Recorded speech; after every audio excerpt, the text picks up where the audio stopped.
Afternoon. Good afternoon. Hello. How's everybody? Price. I was glad they allowed you guys to go eat lunch before I started because I didn't want anybody watching me and thinking about food. I'm not that good, so I didn't want y'all looking at me hungry.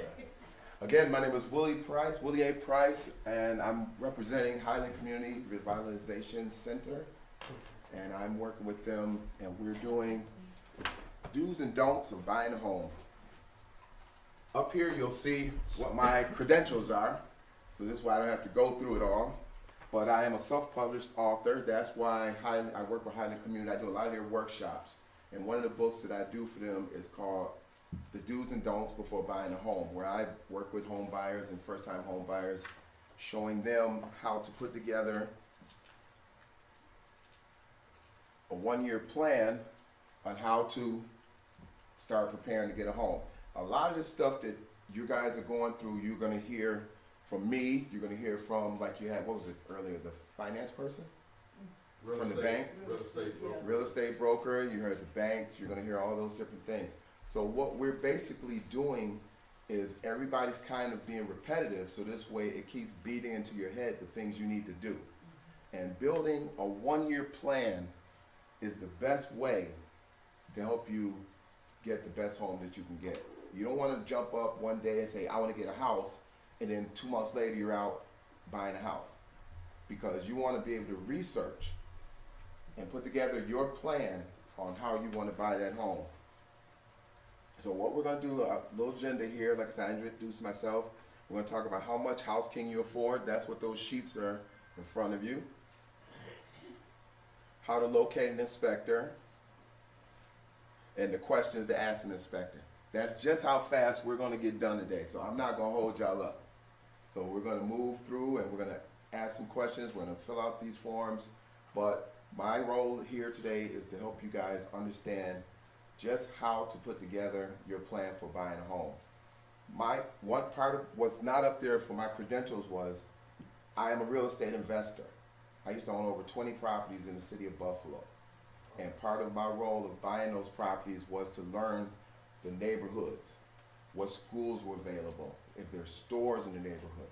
Things that I found that as home buyers, a lot of times we don't think about. And we'll buy a home and then realize there's not a store nearby.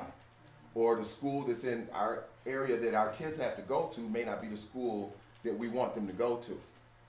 So a lot of times you may want to just take time. That's why I said it's taking that whole year and start looking at areas. Look at areas that you're interested in. See what's there. Make yourself a list of what you want in that area. Do I want stores in that area? Do I need a school in that area? Is my church in that area? Do I need a church in that area? Whatever it is that you feel you need as part of your comfort to live in that area, that's what you want to start building, your roadmap to finding the home that you want. So that gives you a whole year, because like I said, if you do it in 2 or 3 months, you may forget some of the things you might need in that time frame for once you get in that house.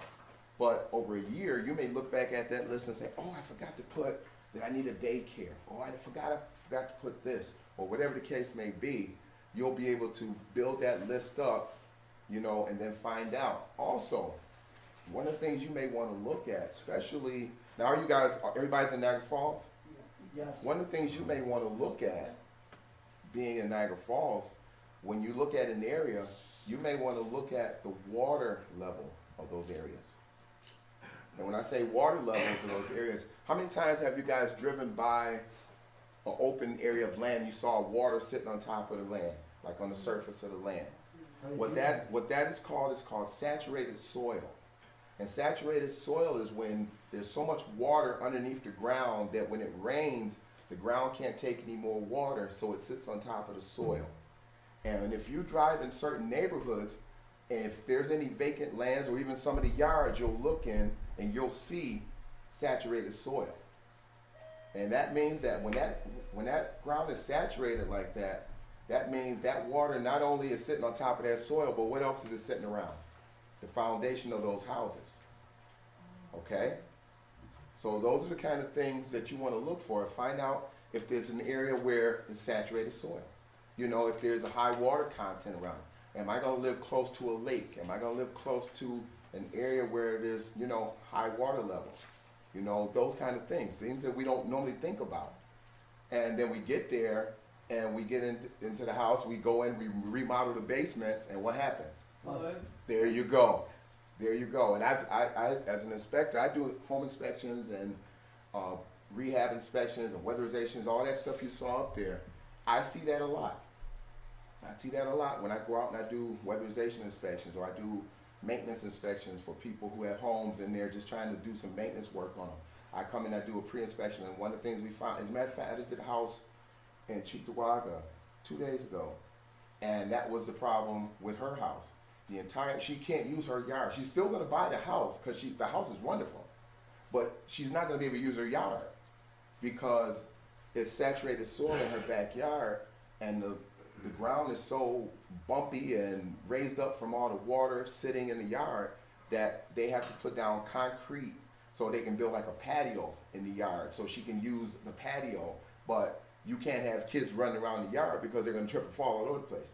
And it's hard to cut the lawn because you have all these dips and grooves, so it breaks up the lawnmowers. See what I mean? So these are the kind of things that I'm telling you to look for. You know, look for that saturated soil. Look for, if you go out in an area and you see those little trenches where they have the water, like the water runoffs into them, and the water runs off into that, and then it runs down into the city somewhere where it drains off. Those little creeks and drains and runoff sets. That water means that there's water circulating around your property. So those are the kind of things you want to look for.